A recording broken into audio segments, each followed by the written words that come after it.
Hello guys, നമുക്കൊരു പുതിയ work കിട്ടിയിട്ടുണ്ട്. അതെന്താണെന്ന് നോക്കാം. ഒരു എവറസ്റ്റ് 2025 എവറസ്റ്റിൻ്റെ AC നോട്ട് വർക്കിംഗ് എന്നാണ് നമുക്ക് കംപ്ലൈൻറ്റ് കിട്ടിയത്. നമുക്ക് നോക്കാം, വണ്ടിയിൽ കംപ്ലൈൻറ്റ് വെരിഫൈ ചെയ്യാം. ഓക്കെ, ഇതാണ് അപ്പോൾ നമ്മുടെ വണ്ടി എവറസ്റ്റ് ബ്ലാക്ക്. നല്ല കാണാൻ രസമുണ്ട്. എന്താണെന്ന് നോക്കാം നമുക്ക്. ചെറിയ കംപ്ലൈൻറ്റ് വല്ല ആയിരിക്കും, എന്തായാലും നോക്കാം.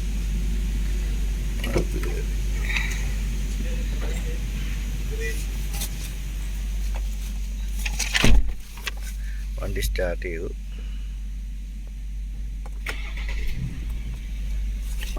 ഗ്ലാസ് കയറ്റിക്കാം, ഔട്ട് സൈഡ് നോയ്സ് ഒഴിവാക്കാനായിട്ട്.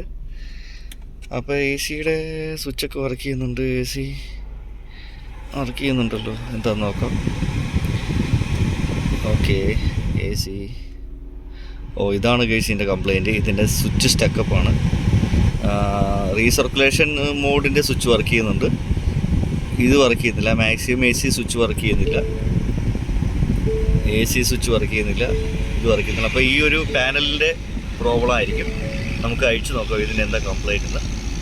ഇത് വർക്ക് ചെയ്യുന്നില്ല. ഓക്കെ, ഇത് വർക്ക് ചെയ്യുന്നുണ്ട്. നമുക്ക് എന്തായാലും അഴിച്ചു നോക്കാം, കംപ്ലൈൻറ്റ് എന്താണെന്ന് വെരിഫൈ ചെയ്യാം. അതൊക്കെ നോക്കിയപ്പോൾ എന്തും DTCing കാര്യങ്ങളൊന്നുമില്ല. മൊഡ്യൂളൊക്കെ വർക്കിംഗ് ഓക്കെയാണ്. നമുക്ക് അടുത്ത സെക്ഷനിലേക്ക്. ഇത് അഴിക്കണമെങ്കിൽ നല്ല പണിയുണ്ട് ഗൈസ്. ഇത് എന്തൊക്കെ സാധനങ്ങൾ അഴിക്കണം അറിയാം, നല്ല പണിയുണ്ട്. ഇത് ഇന്നത്തെ ദിവസം ഫുൾ എടുക്കുക കഴിക്കണമെങ്കിൽ. ഈ ഒരു യൂണിറ്റ് മൊത്തം അഴിക്കണം, ഇത് മൊത്തം അഴിക്കണം, ഇത് മൊത്തം അഴിക്കണം. ഈ ഫ്ലോർ കൺസോൾ അഴിക്കണം, ഈ മീഡിയ ഹബ്ബ് അഴിക്കണം.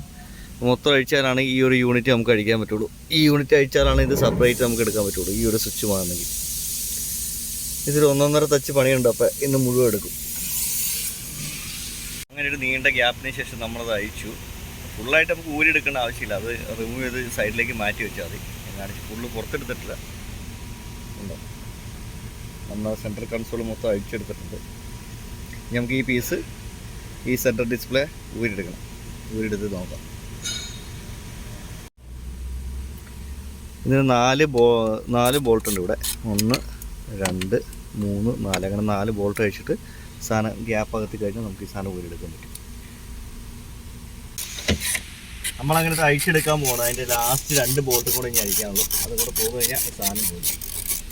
നീണ്ടൊരു 1.5 മണിക്കൂറത്തെ പരിശ്രമത്തിന് ശേഷമാണ് കഴിക്കുന്നത്. ഈ 2 ബോൾട്ട് കൂടെ അഴിച്ച് കഴിഞ്ഞാൽ ഈ സാധനം അഴിച്ച് കഴിഞ്ഞാൽ നമുക്കിവിടെ അത് ദൂഷിച്ചഴിക്കണം. ഇവിടെ ഗ്ലാസ്സൊക്കെ ഉണ്ട്. എന്തെങ്കിലും ഒന്ന് സ്ക്രാച്ച് ആവുമോ എന്തെങ്കിലും ചെയ്ത് കഴിഞ്ഞാൽ കയ്യിൽ നിന്നുള്ള കാശ്. വളരെ കെയർഫുള്ളായിട്ട് വേണം ഇങ്ങനത്തെ സാധനങ്ങൾ കഴിക്കാൻ.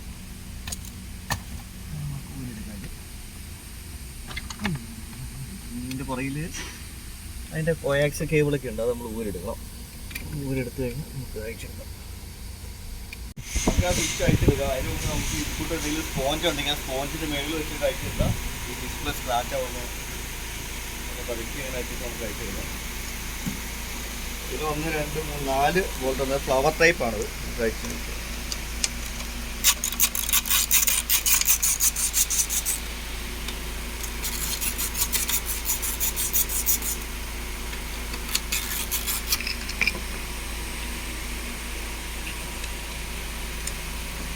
അഴിച്ചെടുത്തിട്ടുണ്ട്. നമുക്ക് എന്തെങ്കിലും ലിക്വിഡ് പോയിട്ടുണ്ടോ, ഇതിൽ ഡാമേജ് ഉണ്ടോ എന്ന് നോക്കാം. ഡാമേജോ ലിക്വിഡ് പോയിട്ടുണ്ടോ എന്നിട്ടുണ്ടെങ്കിൽ നമുക്കിത് വാറണ്ടി കൊടുക്കാൻ പറ്റില്ല. ചില ആൾക്കാർ പെപ്സിയൊക്കെ കുടിച്ചിട്ട് ചിലപ്പോൾ ഇതിൻ്റെ അകത്തേടൊക്കെ പോകും. അപ്പോൾ നമുക്ക് വാറണ്ടി കൊടുക്കുന്നില്ല. കണ്ടിട്ട് ഇത് വേറെ കുഴപ്പമൊന്നുമില്ല. അപ്പോൾ ഈ യൂണിറ്റ്, ഈ സ്വിച്ചിൻ്റെ സെൻട്രൽ യൂണിറ്റ് ഇത് പോയതാണ്. നമുക്കിത് മാറി നോക്കാം. ഇത് നമ്മളിപ്പോൾ പുതിയ യൂണിറ്റ് നമ്മൾ സ്പെയർ പാർട്സിന് മേടിച്ചിട്ടുണ്ട്. ഇതിൻ്റെ എല്ലാ സ്വിച്ചും വർക്കിംഗ് ആണ്.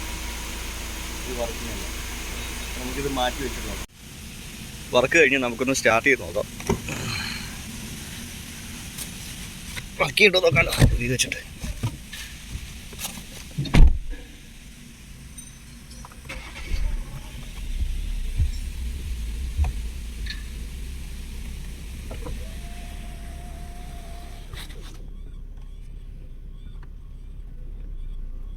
അടിപൊളി സ്വിച്ചൊക്കെ വർക്ക് ചെയ്യുന്നുണ്ട്.